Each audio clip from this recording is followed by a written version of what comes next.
સવારે ઊંઘમાંથી ઉઠો, થોડી વાર બેસી રહો, અથવા રાતે પથારીએ જાઓ તો ખાંડની ગુણ પડી હોય અથવા બટાકાની બોરી પડી હોય એમ ધબાક લઈને પડશો નહીં. રાતે ભીના પગ લઈને સુવાય.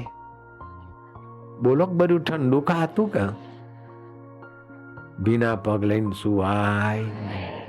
રાતે નવાય નહીં, પણ અમુક પ્રસંગે, માસિક પ્રસંગે ચોક્કસ નાહી લેવું જોઈએ અને જલ્દીથી સૂકા કપડે શરીર સાવ સૂકું કરી લેવું જોઈએ.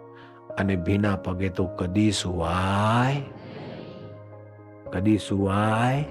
નહીં.